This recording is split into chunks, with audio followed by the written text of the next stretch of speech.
après quoi on aura un temps de prière, parce que déjà le message en lui-même euh, donnera, comment dire ça, plusieurs axes de prière, plusieurs directions de prière, et bien évidemment aussi après avec les sujets que vous avez aussi à cœur et les sujets aussi que l'on connaît aussi concernant voilà, certains sujets, certains frères et sœurs aussi.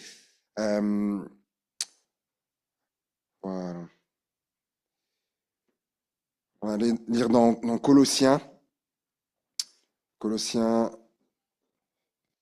c'est le chapitre 4.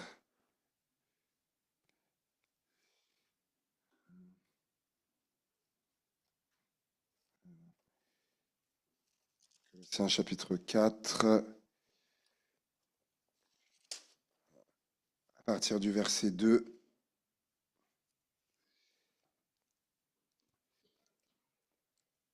Persévérez dans la prière, veillez-y avec action de grâce.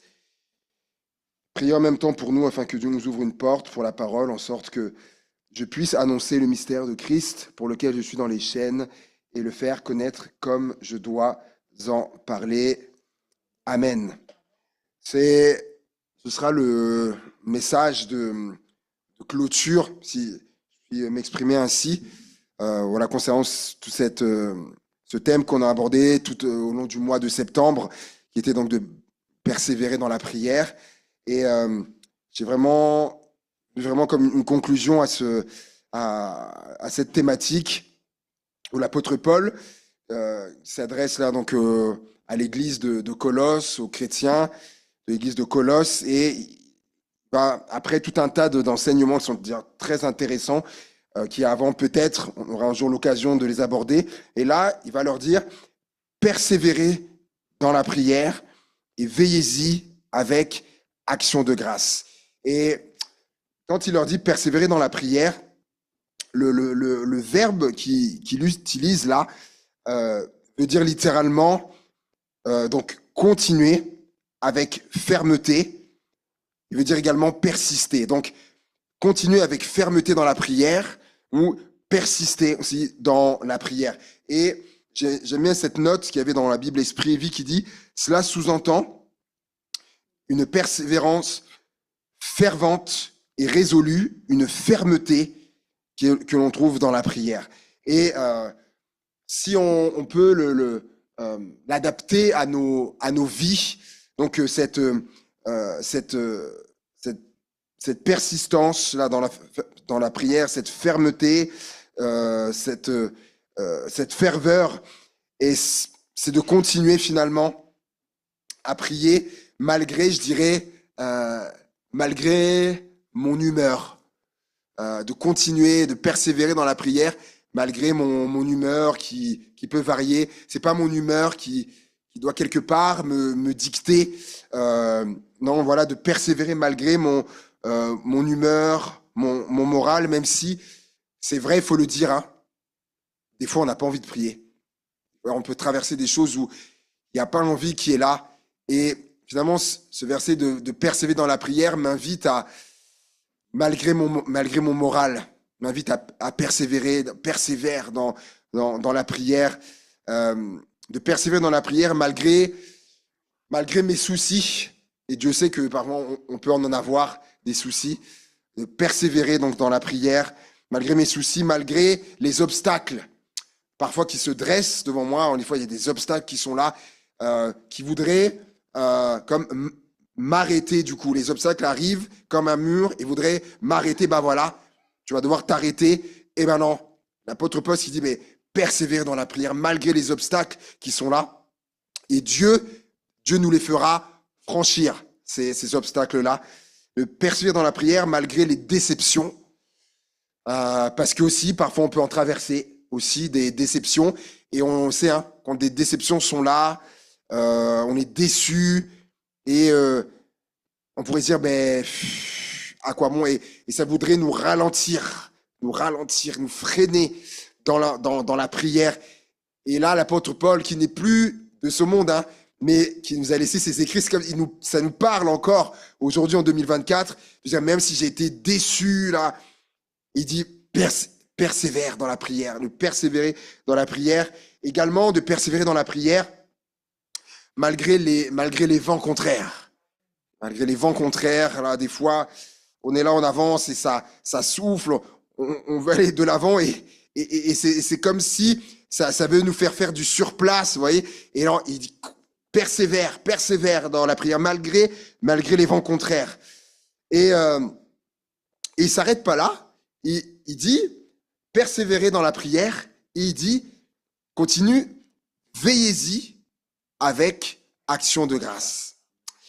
Veillez-y avec action de grâce. Donc le verbe veiller là, en grec, grégoreo, qui veut dire soyez spirituellement attentifs ou sur le qui-vive.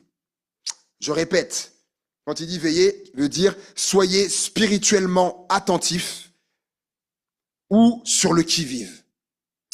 Le qui-vive qui veut dire, je t'ai regardé, hein, c'est formidable les dictionnaires. Hein. Le qui-vive, donc être très attentif à ce qui se passe et prêt à réagir à la moindre alerte. Et ça m'a fait penser aux disciples. Aux disciples de Jésus à un moment donné, notamment 3, ils n'ont pas veillé. Ils n'ont pas veillé, ils n'ont pas été sur le qui-vive. C'est à Gethsémani, Jésus est là, il voit que la croix arrive, il dira à un moment donné, voici, il y a l'heure des ténèbres qui arrive, et il va vivre à un moment donné être là dans une agonie.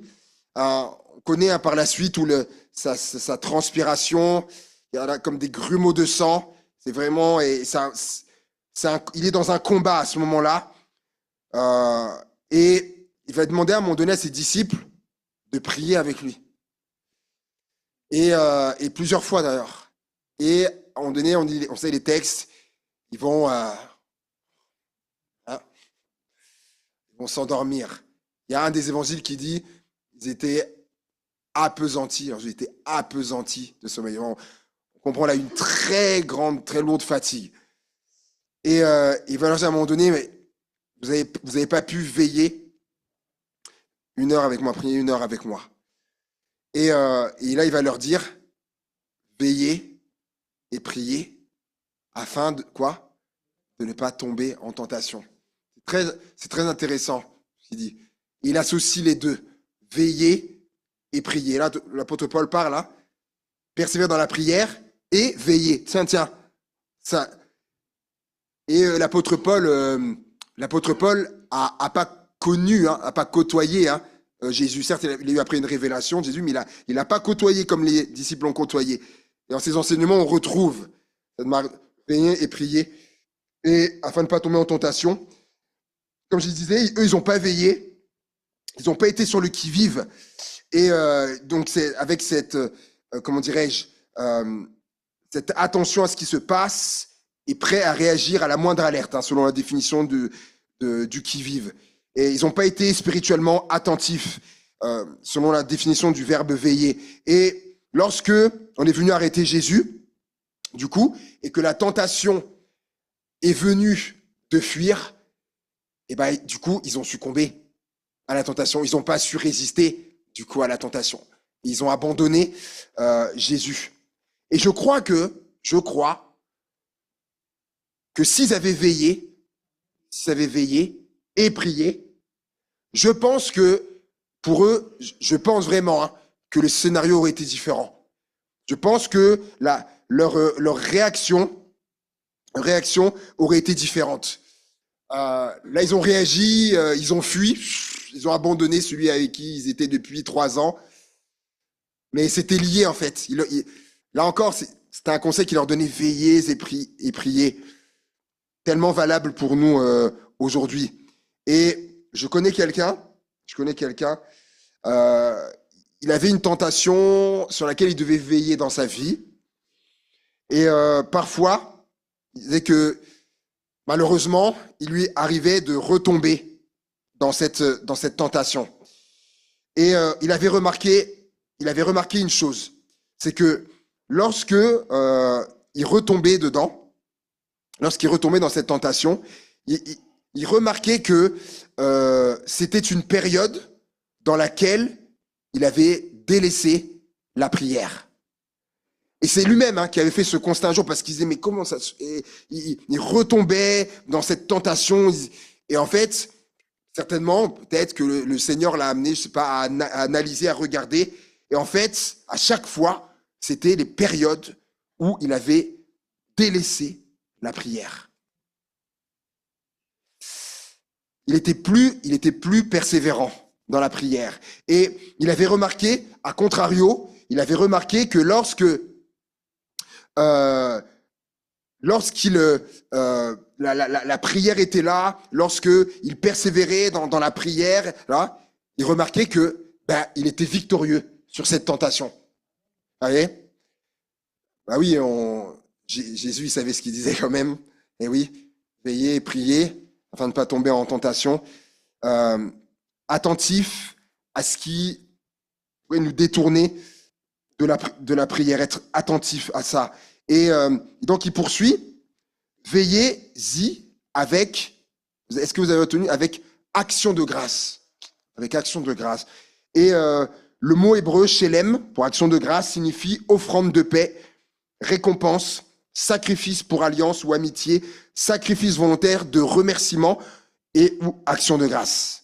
Et en fait, cette expression action de grâce au fil du temps, aujourd'hui, quand on pose la question, notamment aux croyants, beaucoup diraient l'action de grâce, c'est la gratitude, c'est remercier Dieu. C'est vrai, c'est vrai.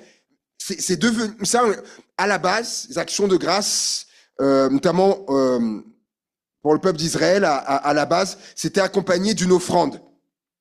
Celui-ci donc qui voulait remercier Dieu pour un exaucement, une guérison, une protection, une bénédiction, peu importe. Donc il apportait une offrande au temple, une offrande qu'on appelle sacrifice d'action de grâce, qu'on appelait sacrifice d'action de grâce. Et je lis pour vous Lévitique 7, versets 12 à 13.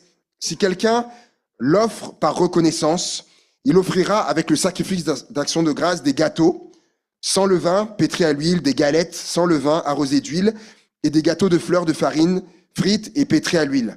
À ces gâteaux, il ajoutera du pain levé pour son offrande, avec son sacrifice de reconnaissance et d'action de grâce. Au verset 15, il dit donc la chair, parce que souvent aussi, en fait, il y avait un animal qui était apporté en offrande. Donc la chair du sacrifice de reconnaissance et d'action de grâce sera mangée le jour où il est offert. On n'en laissera rien jusqu'au matin. Ça, c'était dans l'ancienne alliance. Et on sait que dans la nouvelle alliance, ça se passe plus comme ça. Quand on va, voilà, Dieu nous a bénis ou quoi, on n'apporte pas. En tout cas, que je vois pas, c'est pas arrivé, mais je pense pas que l'un de vous arrivera dimanche matin en apportant un animal. Je vous demandais, tiens, mais c'est pourquoi? C'est pour le Seigneur, je vous remercie. Là, ça va être compliqué. Il y a plus ça. Mais on peut lui offrir notre reconnaissance. On peut lui offrir notre reconnaissance au Seigneur. Et quand il dit donc persévérer dans la prière et veillez-y avec action de grâce, si on veut traduire aussi, veillez-y, donc veillez à persévérer dans la prière avec une attitude de reconnaissance. Avec une attitude de reconnaissance. C'est ce que faisait Jésus. Lorsque les disciples d'Emmaüs, Luc 24, Jésus marche, vous connaissez ce texte, et les disciples ne le reconnaissent pas. Ils ne reconnaissent pas que c'est Jésus qui marche à côté d'eux. Ils vont entrer dans une maison, et là il est dit que Jésus va rendre grâce, et là lorsqu'il va rendre grâce, leurs yeux vont s'ouvrir. Lorsqu'il va rendre grâce.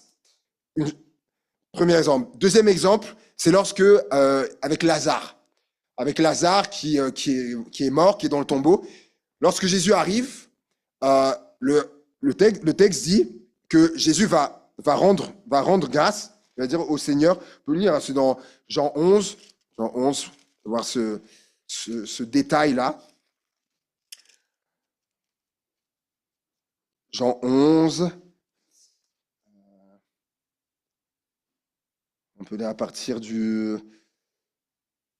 verset 41. Ils ôtèrent donc la pierre et Jésus leva les yeux en haut et dit, Père, je te rends grâce de ce que tu m'as exaucé. Et voilà, verset 43, ayant dit cela, il cria d'une voix forte, Lazare sort. Il a rendu grâce. Dans les deux textes que je vous ai dit, l'action de grâce a précédé l'intervention de Dieu. L'action de grâce, là, a été avant que Dieu intervienne. Pour les yeux qui s'ouvrent, pour que la résurrection de Lazare. Il a rendu grâce avant. Jésus nous montre qu'on peut aussi donc remercier Dieu avant qu'il ait intervenu.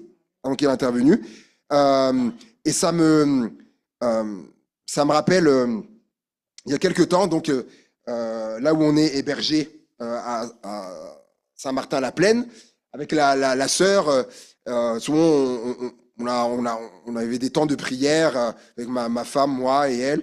Et je me rappelle d'une fois où on priait, et notamment on priait à ce moment-là pour le logement qu'on n'avait pas encore.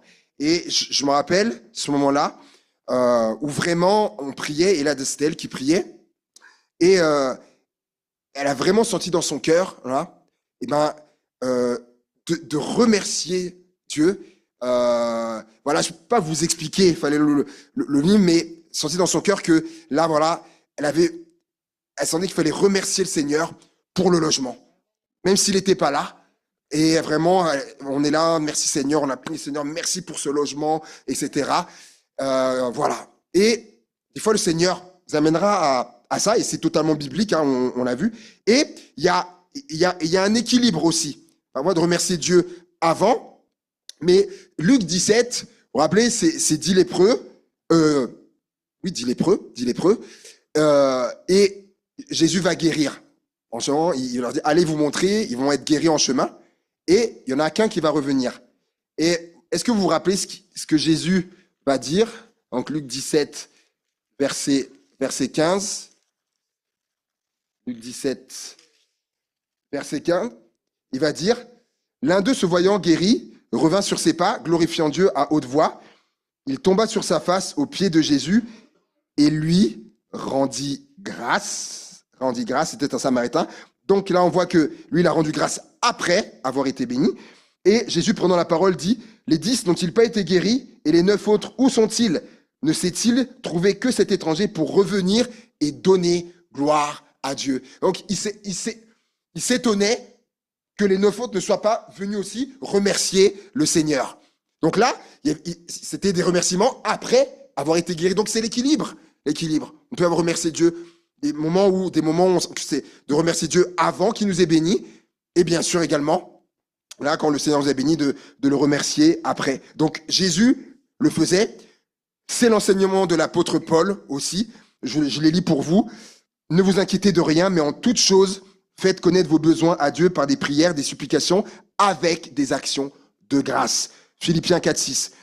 Colossiens 3, 17. Et quoi que vous fassiez, en parole ou en œuvre, faites tout au nom du Seigneur Jésus, en rendant par lui des actions de grâce à Dieu le Père. 1 Thessaloniciens 5, 18. Rendez grâce en toutes choses, car c'est à votre égard la volonté de Dieu en Jésus-Christ. Dans toutes ces épîtres, l'apôtre Paul donne cet enseignement de rendre grâce, les actions de grâce. Et on retrouve cette expression dans un passage bien connu que les croyants aiment beaucoup dans Éphésiens 6, verset 18. Faites en tout temps, par l'Esprit, toutes sortes de prières et de supplications. Veillez à cela avec une entière persévérance. On retrouve toujours ça. Et priez pour tous les saints. On retrouve cette expression, hein. Voilà, de prier avec persévérance. Et il dit de veiller encore. Et ça fait suite à la liste, hein, l'énumération des armes du croyant juste avant. Hein. Voilà, l'épée, le bouclier, la voix, etc., la ceinture, la vérité. Donc, tout de suite après ça, c'est ce que dit Paul là. Et en fait, un jour, j'ai réalisé, Sœur m'a fait comprendre, que c'est pas pour rien que, en fait, la prière avec persévérance, elle arrive tout de suite après là. Parce qu'en fait, la prière, avec persévérance, c'est une arme aussi. C'est une arme. C'est une arme. Et en fait, c'est une arme qui est redoutable et que le diable redoute. Et c'est pour ça que lorsque il leur parle des armes, en fait, il leur parle, c'est par rapport au diable, si vous relisez le passage, afin de tout surmonter, etc., parce que le diable est là, et pour éteindre les traits enflammés du malin, voilà, c'est par rapport au diable. Et la prière, une arme redoutable par rapport au diable, et que le diable lui-même redoute. Pourquoi? Parce que la prière, avec persévérance, le fait reculer l'ennemi. Texte Moïse, guerre face aux Amalécites, il est fatigué, il est relevé, il est fatigué. Aaron et Hur viennent porter chacun de ses bras. Et ça, c'est l'image de la prière. En fait, lorsqu'il avait les bras levés, Israël était vainqueur, du coup, sur les Amalécites. Et lorsqu'il baissait les bras, du coup, c'était l'ennemi qui gagnait. Et en fait, lorsqu'ils ont vu ça, Aaron et Hur, ils sont venus soutenir ses bras. Et ils ont été vainqueurs. Et oui, parce que la prière fait reculer, en fait, l'ennemi. Et j'ai le pasteur, le premier pasteur que j'ai eu en formateur quand je suis sorti de l'école biblique, donc à Nantes, pasteur Michel Maréchal, il me disait, donc lui, ça fait 50 ans qu'il est dans le ministère. Et il me disait, donc il a un peu d'expérience, et il me disait qu'il avait remarqué dans l'église, dans les églises, que lorsque l'église priait, il voyait vraiment les ténèbres vraiment reculer. Parce qu'en plus, quand il a ouvert l'église de Nantes, donc dans les années 70, je crois, c'était vraiment une ville vraiment tenue par les ténèbres. Vraiment les ténèbres, il y avait une église satanique, il y avait tout un tas de choses. Et donc, il dit lorsque l'église priait, il voyait vraiment les ténèbres reculer. Et il disait, et autant à contrario, il voyait que lorsque l'église faiblissait dans la prière, descendait, et ben, les démons, du coup, gagnaient du terrain. Et vous savez, en fait, c'est un combat. Et lorsqu'il y a un combat, chacun veut gagner. Du coup, l'ennemi va tout faire pour qu'on prie pas et qu'on ne persévère pas dans la prière. Il va, comme il est le tentateur, il va essayer de nous tenter. Une de ses armes aussi, c'est le découragement. De dire, mais tu pries, mais regarde, tu pries, mais il n'y a rien qui change. Tu pries, mais il n'y a rien qui change. Nous mettre rien qui change pour le moment. Il va mettre le doute. Est-ce que ça vaut la peine finalement que tu continues de prier? Regarde, depuis combien de temps tu pries? Est-ce que c'est vraiment efficace? Une de ses armes, le doute, comme il a fait avec Adam et Ève. Dieu a-t-il réellement dit? Et il immisce le doute. Ou nous accuser, c'est l'un de ses noms aussi. Hein. Un de ses noms, c'est l'accusateur des frères, le diable. Il va nous accuser dans la prière. Ah, mais tu pries? Mais regarde, regarde ce que tu as commis là. Regarde ce que tu as fait. Et tu viens prier? L'accusateur, le diable. Et nous intimider. Une de ses armes, l'intimidation, faire peur. Ou également, nous détourner, plus subtil, nous détourner de la prière. Ou par tout un tas de choses, nous occuper par tout un tas de choses pour qu'on n'ait plus le temps, pour qu'on prie plus, pour qu'on persévère plus. Et ça, c'est malin, parce qu'un de ses noms, c'est le malin. Et ça, c'est malin de faire ça. Et vous savez, dans toutes ces choses, s'il y arrive, ben, il nous fait perdre. Vous voyez? Et la prière fait reculer l'ennemi, mais pas que. Et je vais terminer avec ça, c'est que dans la prière, en fait, c'est dans la prière que les choses, elles avancent. Quand on gagne du terrain, c'est ça, en fait, on avance. On avance. La prière, c'est dans la prière que les choses avancent, que les choses bougent. Il y avait un revivaliste qui disait que la prière met le bras de Dieu en action. C'est ça, en fait. Et c'est dans la prière que les choses se débloquent. Donner des témoignages. Lorsqu'on est parti de Nantes pour aller faire notre deuxième stage pastoral, donc à Amiens, on est parti, ma femme n'avait pas le permis.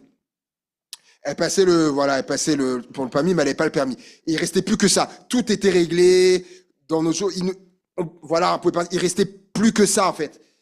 Et je sais plus son moniteur ou celui qui tenait l'école, je sais plus, lui dit, de toute façon, il y a pas de place pour le permis, il y a pas de place. Et de toute façon, il lui disait, de toute façon, le permis, tu l'auras pas. On t'en donnera pas. Et puis, tu partiras. De toute façon, tu partiras. À la limite, on transférera le dossier là où tu iras. Mais tu n'auras pas le permis, il n'y a pas de place et tout. Là, ma femme, du coup, dépitée, décontenancée. Et, euh, et du coup, elle me dit ça. Et je lui dis, bah, on va prier. On va prier pour ça. On prie pour ça. Pourrait la voir dimanche, lui demander quelque chose comme, je sais pas, 30 minutes après. Allez, je vais être large, 45 minutes après. Téléphone sonne, là-bas. Et c'était un autre monsieur de l'école qui dit, de mémoire, on était en lundi. Il lui dit, tu passes le permis mercredi. Mercredi. Et elle avait dit, il y a une demi-heure, on m'a dit, il n'y a pas de place, tu peux pas. Et forcément, donc, mais qu'est-ce qui s'est passé? Elle dit, bah voilà, celui qui devait passer est tombé, et du coup, est tombé malade. Donc, ça annule pour lui. Donc, on met quelqu'un d'autre, il y a des places, etc. Donc, tu passes le permis. Elle passe le permis mercredi. Le lendemain ou sur le lendemain, le résultat, elle l'a. Premier coup, elle a le permis, etc. Et ça, qu'on a pu partir. La prière, elle débloque. Elle fait débloquer les choses. Je connais un couple pour un logement dont ils avaient besoin. On leur demandait 2 garants. Il leur fallait 2 garants. Ils avaient réussi à en trouver un, mais ils n'avaient pas un autre. Et ils se disent, ils se sont dit, il faut qu'ils prient pour ça. Ils prient pour ça. Le lendemain, du coup, la dame de l'agence avec qui ils sont en contact leur dit, c'est bon finalement, il n'y a pas besoin de 2 garants, un garant c'est bon, etc. La prière leur a débloqué la situation. Et, je pourrais vous en citer d'autres comme ça. Et c'est dans la prière que les choses se solutionnent, que les choses se règlent, que les choses se désamorcent, que les choses s'aplanissent et se concrétisent. C'est dans la prière. C'est dans la prière. C'est pourquoi priez avec persévérance et veillez-y avec action de grâce. Avec action de grâce. Et on va prendre un temps de prière et je vais laisser sur votre cœur quelques sujets. Ok, prier avec persévérance, avec action de grâce, d'accord, mais pourquoi, David? Eh ben, j'aime bien ce que dit Paul là. Il va dire, verset 19, il va dire, priez pour moi, afin qu'il me soit donné quand j'ouvre la bouche de faire connaître hardiment et librement le mystère de l'évangile pour lequel je suis ambassadeur dans les chaînes et que j'en parle avec assurance comme je dois en parler. Ça, c'est dans Éphésiens. Et dans Colossiens, il va dire, priez en même temps pour nous, afin que Dieu nous ouvre une porte pour la parole, en sorte que je puisse annoncer le mystère de Christ pour lequel je suis dans les chaînes et le faire connaître comme je dois en parler. Et peut-être pas des fois l'habitude, mais je me disais, eh ben, est-ce que on pourrait prier, comme dit Paul, prier pour nous pasteurs, pour les pasteurs, les prédicateurs, ceux qui annoncent la parole comme il dit, et on a besoin de la prière. Il le savait, et c'est vrai pour parler de la Seigneur, pour annoncer la parole de Dieu, etc. Il y a besoin de la prière de l'Église, la prière des croyants. Peut-être dans un premier temps, est-ce qu'on peut prendre un temps là, de prier pour nous, moi, Francis, et même